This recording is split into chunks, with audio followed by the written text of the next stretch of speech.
हैं? जी। अच्छा, कहा कि भय गौरव लज्जादेर हर्षाद्याकार गुप्तिरभिथा। समझे ना? जी। कहा भय माने डर, गौरव जी। लज्जा आदि के कारण, जी। हर्ष माने प्रसन्नता आदि के आकार को गुप्ति, प्रसन्नता रहे लेकिन प्रसन्नता को जो छिपाना है उसका क्या नाम है? अभिथा। समझे ना? जी। अभिथा कही जाती है। जी। इसमें क्या होता है? कहा कि व्यापारांतर असक्त्यन्यथा भाव।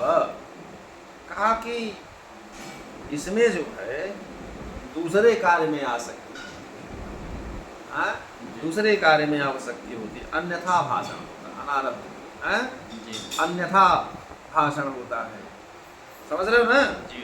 और अन्यथा विलोकन माने दूसरे विषय को देखना जी। इत्यादि कार्य होते हैं।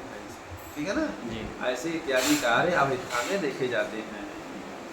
अब जैसे उदाहरण देखिए, बड़ा प्रसिद्ध उदाहरण ग्रंथकार यहाँ दे रहे हैं। एवं बादिन देवर्षो पार्थे पितुर्मुखी लीला कमल पत्राणि गणयामास पार्वती। समझता कि नहीं? जी।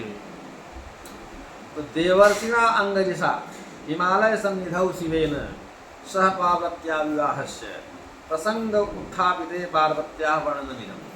समझ रहे हो नहीं? जी। महर्षि अंगरिसा हिमालय के समीप में शिव के साथ पार्वती के विवाह का प्रसंग को वो जब कह रहे हैं तो पार्वती की क्या स्थिति है उसका वर्णन इस श्लोक में कहा गया है। समझे? जी। तो हिमालय पर्वत के समीप शिव जी के साथ पार्वती के विवाह प्रसंग को देवर्षि अंगरिसा जी। के उठाने पर पार्वती का वर्णन है। कैसा? कहा कि एवं बादिन देवर्षौ, देवर्षि अंगिरिसा अंगिरा के ऐसा कहने पर, ऐसा कहने पर कहा कि पार्थे पितुरधोमुखी, पिता हिमालय के समीप में नीचे अधोमुखी होकर के पार्वती जो है बैठी हुई थी। लेकिन जब विवाह के प्रसंग की चर्चा चलने लगी तो लीला कमल पत्राणी गणयामास पार्वती, लीला कमल के पत्रों को वह गिनने लगी।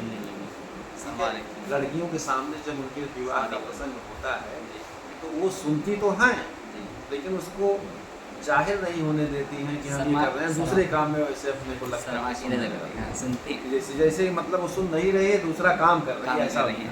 तो ऐसे वो माँ पार्वती जो थी अधोमुखी होकर के नीचे, आजकल तो अधोमुखी नहीं ऊपर मुख करके दे लोग करते हैं, लेकिन लीला कमल के पत्तों को वो गिरने लगी। समझ रहे नहीं जी? तो यहाँ पर जो है जी, तो कुछ लोग देवर्षि से नारद को भी कहते हैं जी, जी। तो इसलिए सप्तर्षिणाम अन्यतमो अंगिरा एवात्र जी, अभिमता। तो सप्तर्षियों में जो है अंगिरा को ही यहाँ लेना चाहिए, ऐसा शास्त्रकारों ने कहा। कुछ लोग कुछ आचार्य जो है नारद को भी कहते हैं। ठीक है जी। औत्सुक्य क्या है? औत्सुक्य अच्छा, कहा इष्टौ अनाप्तेर औत्सुक्यम कालक्षेपा सहिष्णुता। समझ रहे हो ना? कहा औत्सुक्य क्या है? कहा अभीष्ट पदार्थ को जब ना पाया जाए, ना पाने के समय, ना पाने से और समय बिताने के लिए, समझ रहे हो ना? कालक्षेप जैसे क्या कालक्षेप कर रहे, समय बिताने के लिए असमर्थता को, असहिष्णुता, असमर्थता को औत्सुक्य कहते हैं। ठीक है? अभीष्ट पदार्थ के न पाने पर समय बिताने के लिए असमर्थता को क्या कहते हैं? औत्सुक्य कहते हैं। इसमें कौन कौन सी चीजें ने कहा? चित्तापत्व, चित्ताप, त्वरा, स्वेद, दीर्घ निश्वासिता। इसमें क्या होता है? कहा उसमें मन में ताप होता है। मन में क्या होता है? चित्त माने मन, चित्त में ताप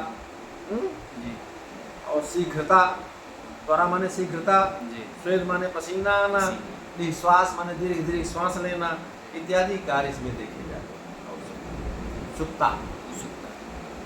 उत्सुकता, हाँ, जी। उत्सुकता स्वभाव उत्सुक्यम, ठीक है ना। जी। तो अब जैसे इसमें देखिए जा कौमार हरा सयो निवरा कायो चैत्र क्षपा, ये जो श्लोक है, अत्र यत् काव्य प्रकाश कारेण रसस्य प्राधान्यम युक्तम इत्युक्तम। यहाँ आचार्य मम्मट ने काव्य प्रकाश में कहा कि रस की, यहाँ श्रृंगार रस की प्राधान्य, हाँ, श्रृंगार रस की प्रधानता है, समझे, ऐसा जो क्या नाम से कहा है। तो कहा तद रस न धर्म योगित्वाद व्यभिचारी भावस्यापि रस शब्दवाच्यत्वेन गतार्थम मंतव्यम, समझ रहे हो ना। जी। तो वहाँ वह रसन माने आस्वादन धर्म से युक्त होने के कारण व्यभिचारी भाव, हाँ, जी। प्रकृति में औत्सुक्य को भी रस शब्द से कहे जाने से गतार्थ समझना चाहिए, इसमें कोई विरोध नहीं है, समझ रहे हो ना। जी। कहा उन्माद क्या है, हाँ, जी। चित्त सम्मोहा उन्मादा काम शोक भय आदि भी, हाँ, जी। काम शोक भय आदि से होने वाले चित्त के सम्मोह को उन्माद है। जी। उसमें क्या कहता, आस्थान हास रुदित गीत प्रलपनादिकृत, कहा कि अनावसर में, जहाँ जहाँ हंसने का अवसर नहीं, जहाँ मरण हो वहाँ हंसने लगी, जहाँ रोना है वहाँ आप गाने लगी। तो अनावसर में हास्य रोदन तथा गाना और प्रलाप इत्यादि करना, अनर्थक भजन को प्रलाप कहते हैं, हाँ, बोलते हैं, समझ रहे हो ना। जी। उन्माद में कहते हैं उन्माद यहाँ, हाँ। ठीक है। जी। क्या कहा, जैसे उदाहरण, भ्रातक दुरेभ भवता भ्रमता समन्ता प्राणाधिका प्रियतमा मम दीक्षिता किम, ठीक है। जी। तो झंकारम अनुभूष आनंदम, तो कह रहा कि गुरु से किमोमिति सखे कथयासु तन्मे किं किं व्यवस्थिति कुतोस्ति चकी दृशीयम। कोई वियोगी पुरुष जो है यहाँ कह रहा है किसको, भ्रमर से, है, जी। वियोगी होगा पहला कवि, आज से उपजा होगा ज्ञान, उमड़ कर आंखों से चुपचाप बही होगी कविता ज्ञान, ये सुमित्रानंद पंत ने कहा है, ठीक है। जी। तो वियोगी पुरुष है, तो कह रहा है भैया भ्रमर, भ्रातर दुरेव, ए भाई भ्रमर, क्योंकि भ्रमर हर जगह जा करके और चारों तरफ क्या नाम से घूमता है। कहा कि चारों तरफ घूमने वाले, भवता भ्रमता समन्ता, चारों तरफ आप समन्ता समन्ततः, भ्रमता माने पर्यटता, जी। माने चारों तरफ आप घूमने वाले, तुमने प्राणों से भी, प्राणाधिका प्रीतमा मम वीक्षिता थी, प्राणों से अधिक मेरी प्रीतमा को आपने देखा है क्या, पूछ रहा भ्रमर से, हे भाई भ्रमर, जी। हैं, जी। क्योंकि आप चारों तरफ घूमते हो, घूमते हो, तो आप चारों तरफ घूमते इसलिए आपको पता भी हो शायद हो, तो क्या आप चारों तरफ घूमते घूमते मेरी जो प्राणों से अधिक मेरी प्रीतमा है, क्या उसको भी आपने देखा है क्या। जी। और फिर अगर देखा है तो गुरु से किमोमिति सखे कथया सुतन है। जी। तो झंकार ध्वनि सुन करके आनंद पूर्वक, झंकारम अनुभूषानंदम, है, जी।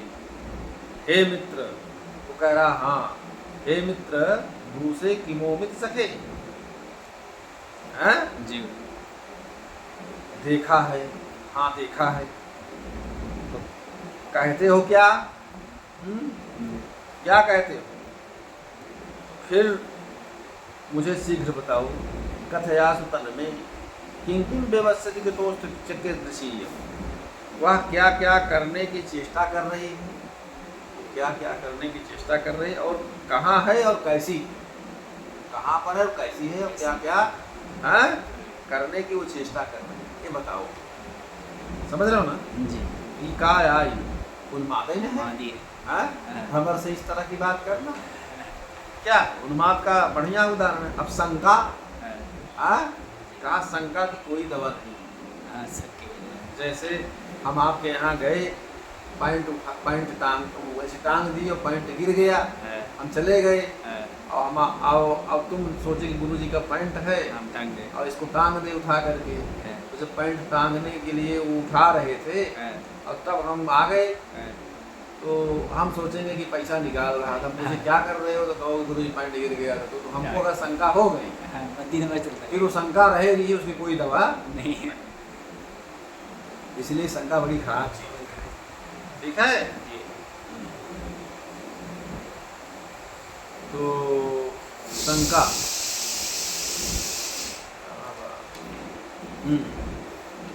यही है ना। जी, कहा कि पर कौर्यात मदो मदो साध्यई शंका अनर्थस्य तर्कणम वैवर्ण्यकंप वैश्वर्य पार्श्वलोकास्य शेषकृत शोषकृत। ठीक है।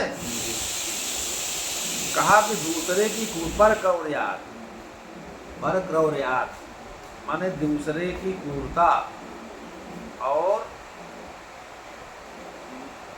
मदोष आदि, जी, अपने दोष आदि की अनिष्ट की संभावना करने को शंका कहते हैं। जी, ठीक है। जी, कहा दूसरे की क्रूरता जी, और अपने दोष आदि की अनिष्ट की संभावना को शंका कहते हैं। उसमें क्या क्या होता है? कहा उसमें विवर्णता, वैवर्ण्यकम कंपन, कहा वैश्वर्य माने स्वरभंग। ठीक है। जी, अगल बगल झांकना, अगल बगल झांकना संज्ञा का ही बड़ा पुराना वो लोक है।